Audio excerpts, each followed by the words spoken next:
Farming has been at the heart of our lives for generations, but to the climate change advocates, suddenly it's a threat.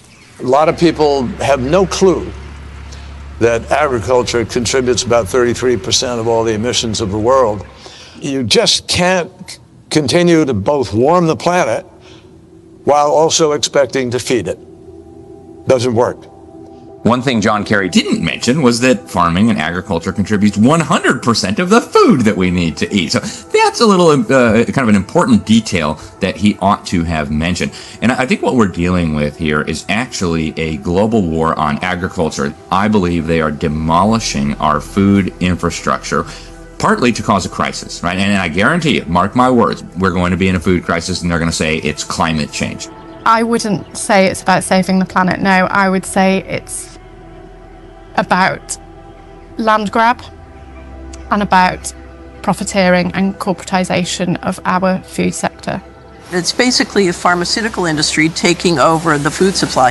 If I can switch everybody from real food to pharma food, then 100% of the agriculture industry can go through my publicly traded stocks, and I have complete control.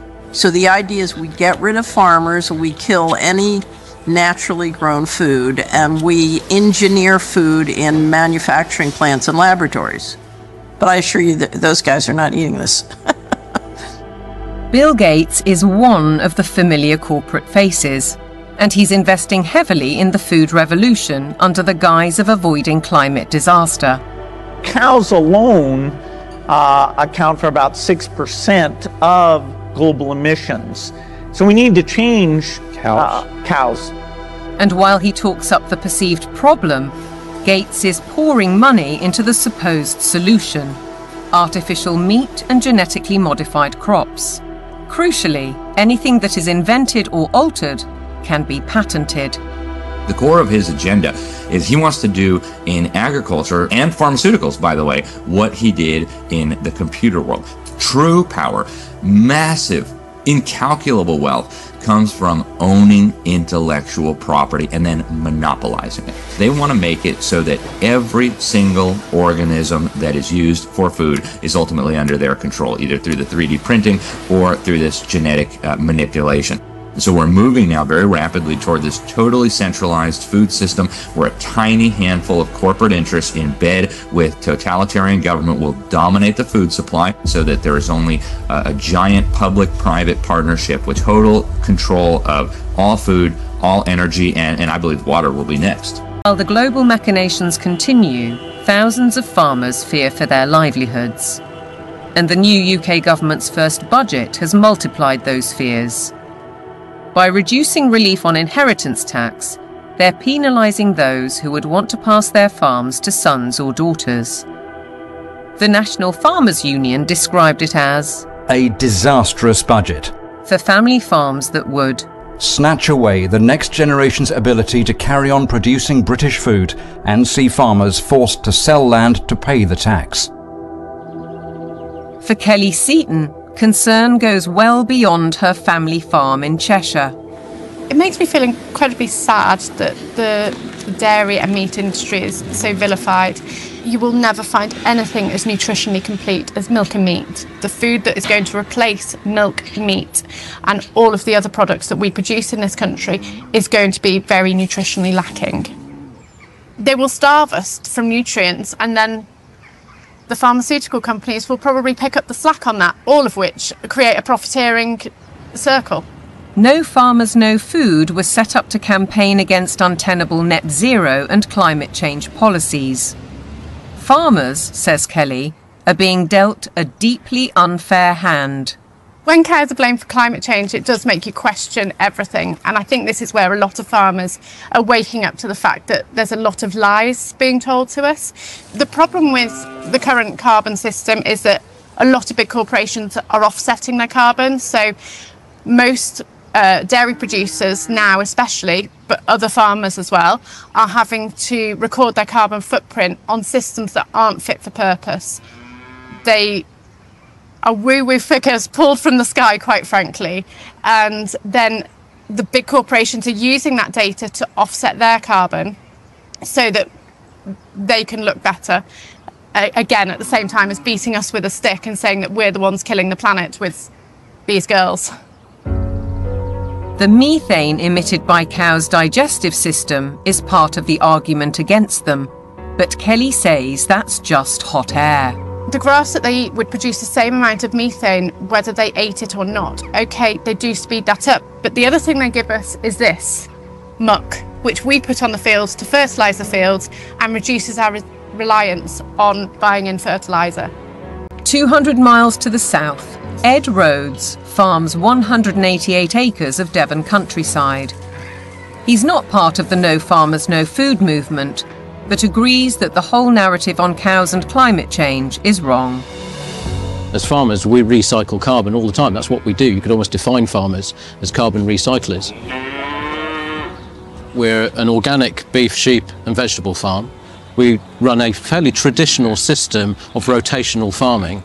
We'll have a field which would be growing a brassica crop for 1 year, a non-brassica crop for another year, such as broad beans or sweet corn, and then we have a break for that field, so it goes into a predominantly grass and clover mix. That allows the soil to recover from the work that we've done with it while we've had the vegetables growing. It also allows things like the clover to put nitrogen back into the soil.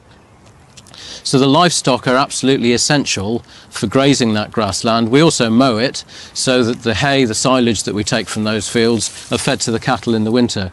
The bale I'm sitting on, the bedding that they're standing on, is all mown from very rushy areas on our farm. The animals then dung onto that. We compost that. That gets spread onto the land primarily where we're growing the vegetables to put the fertility in, and that's what then produces our crops. If you remove livestock from the system, you have no system. Farmers like Ed Rhodes work with knowledge and passion, but still have to comply with a labyrinth of government rules and regulations, including carbon monitoring. And now land itself is under threat. Corporations such as British Airways are buying farms to plant trees for carbon offsets, while other areas are being declared sites of special scientific interest, restricting or even preventing use for crops and livestock. And then there's the United Nations SDGs. Goal 15.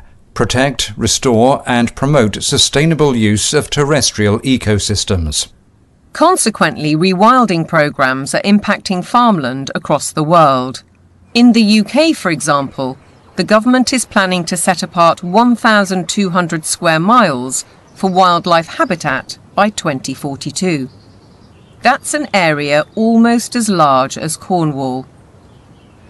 And in America, dams are being removed and river courses reopened, disrupting water supplies for crops. Goal 13 states, take urgent action to combat climate change and its impacts. As a result, the Dutch government plans to close 3,000 farms to meet EU emissions targets, drawing widespread protests. And in Denmark, farmers face paying £80 for every cow they own in a world-first tax on meat. Goal 7. Ensure access to affordable, reliable, sustainable and modern energy for all. One result: cultivated land is disappearing under vast solar parks. How does this square with the UN's biodiversity goals or even ending hunger? Questions for Ed Miliband, the UK's Secretary of State for Energy Security and Net Zero. He's cleared the way for a huge solar park on prime farmland in East Anglia, an area big enough to site 1,745 football pitches. It's a crime to take food productive land out for solar panels which are unrecyclable, potentially not that productive going forward, and not feed the planet.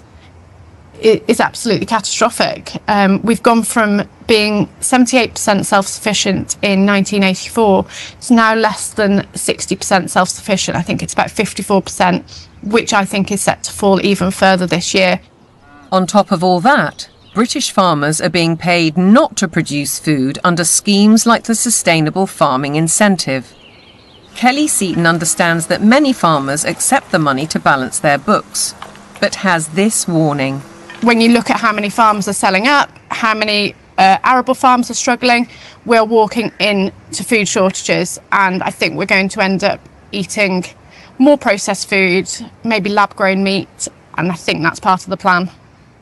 The squeeze on farming is self-evident. Our supply of natural food is under very real threat, just as the WEF predicted. Worse than that, Catherine Austin Fitz says that with programmable currency, you wouldn't have a choice. No one in their right mind would ever eat this stuff. But the reality is, once they have control of your transactions, they can dictate what food you can and cannot buy. If they want you to buy pizza made with insect-based flour, that's what you're going to get.